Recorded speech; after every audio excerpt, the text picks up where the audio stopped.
Tasha's working overtime, trying to pay the bills, juggle school drop offs, and she's still managing to fold laundry at 11 o'clock at night. Why? Because, well, Chris was laid off 6 months ago. He says he's working on it, trying to find another job, but the silence between them is growing louder. And Tasha's too exhausted to talk about it with him. She's trying to pick up all the slack. Chris, on the other hand, is too embarrassed to talk about it. And neither one of them wants to admit the question that's hanging in the air. Who's the real provider here? Welcome back to the High Ticket Woman podcast, where we don't sugarcoat anything, right? The real struggles that happen behind closed doors, we're here to unpack all of that, the messy, the meaningful, and everything in between. This is part 2 of our series about money. In part 1, we met Tasha and Chris, right? A couple dealing with some very different money mindsets. Well, this week, we're asking a deeper question. What happens when the financial roles get flipped around and neither of you knows how to really talk about it? So, in other words, what we're really digging into is identity and gender roles and emotional labor and what happens when provision stops being or feeling shared and starts instead being silently scored, right? You see, Chris had always been the main breadwinner in their home. Tasha worked part time. She contributed steadily, but he'd always carried the larger load. So when the layoff came, it really shook them both.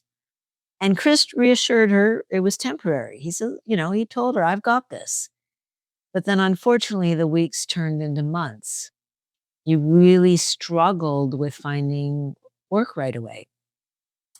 And slowly the ground began to shift beneath them both. So Tasha went to full time work. She tightened the budget. She made the numbers stretch. She made the grocery stretch. She picked up the slack without complaint. But resentment doesn't always look like shouting, right? Sometimes it shows up just as a sigh or a skipped kiss goodbye. And Chris noticed, but he didn't say anything because deep down he was struggling himself. He felt like he was failing. And when you feel like a disappointment, it's easier to just disconnect than to stay engaged with each other. So they didn't fight, they just drifted apart. Until one night, when she was packing school lunches, she muttered under her breath, "Must be nice not to worry about this stuff." And what happened? Well, Chris just kind of was frozen in his tracks. He wasn't angry, to give him credit, but he was hurt. And the words that came out next, I think, even surprised him. He told her, I feel like I'm failing, and you're making sure I feel it." And that was the moment they both realized this isn't about money anymore. It's about what money represents and how silence, not talking about the issue, can bankrupt not their pocketbooks, but their connection. Even the strongest connection can be severed by this. So let's talk about what this moment revealed for them. Okay? Because this wasn't about dollars. It wasn't about money really at all. It was about identity. You see, Chris had tied his sense of value to his ability to financially provide for the family. Tasha had tied her sense of value, to how much she could carry in terms of responsibility without collapsing. And both of them were keeping score. Unfortunately, though, neither of them was winning. And this happens more than you think in marriage. When the financial responsibilities begin to shift, so does the balance of power. And in a lot of marriages, unspoken rules start to emerge. Things like Well, if I earn more, I get more say in how the money's spent. Or if I'm not working, I have no right to complain about how the money's spent. Or if you can't contribute financially, you should over contribute in other ways. But the reality is that every marriage has its own way of doing things, or we could say its own economy. And I'm not talking about money, I'm talking about energy and respect and time and emotional equity. So when one partner starts to feel invisible or irrelevant, especially during times of financial strain, then resentment becomes that silent currency that we're keeping track of, right? So, what do we do? Well, the first thing we have to do is we have to rethink what the word provider actually means. Most people associate it with who brings home the bigger paycheck. But it's more nuanced than that. Provision, being the provider, can be showing up emotionally even when you're unemployed. It can mean carrying the household load without, of course, keeping score. It can mean staying engaged in conversations you'd rather avoid. And it can mean protecting the emotional safety of your home, even when you're not the one bringing in the money or bringing in as much money, right? The couples who navigate that financial strain the best are the ones who have redefined what provision means. And they've defined it as shared ownership, which means you both matter, even if your contributions look different. You're both carrying the weight and responsibility, even if it's shifting from season to season. There were times in my first marriage where I made more money, my husband made more money. We still had shared balance in terms of how we did things at home. So, seasonally, as you go through different things in life in your marriage, you're shifting the balance of what that looks like, but it's still equal.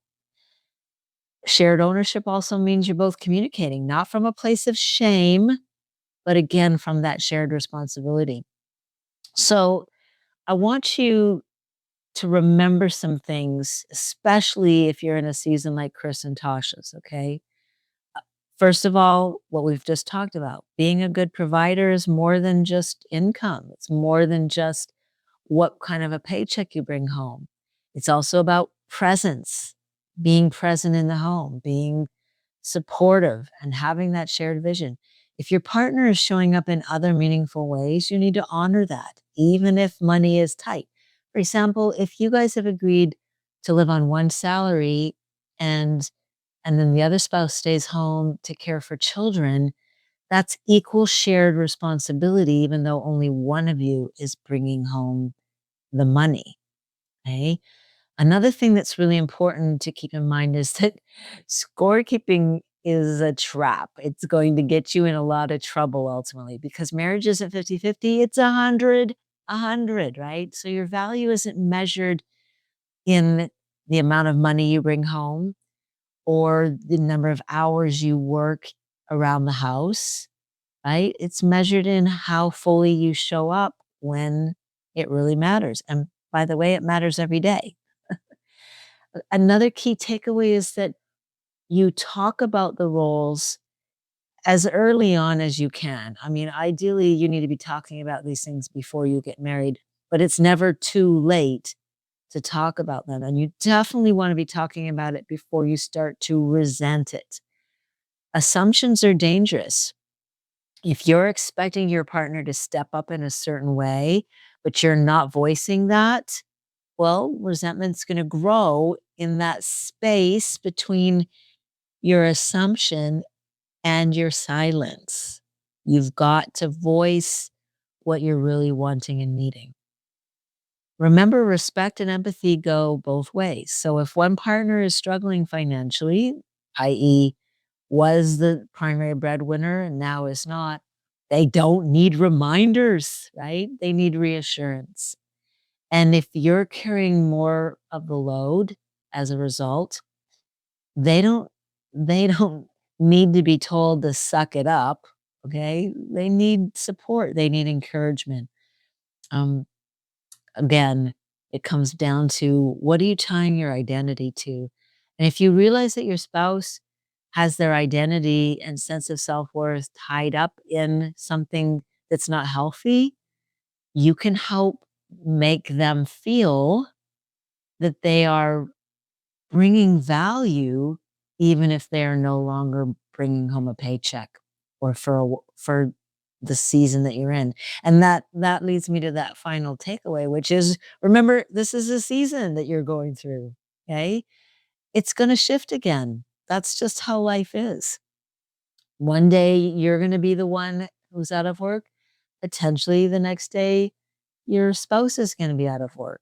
There are gonna be other seasons when you're making both of you making a lot of money. That's just life.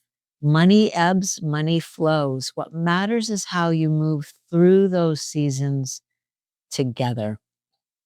So, if money is creating unspoken tension in your relationship and you're tired of walking on eggshells or pretending it's not a big deal, you're not alone. Lots of other couples really, really struggle with this.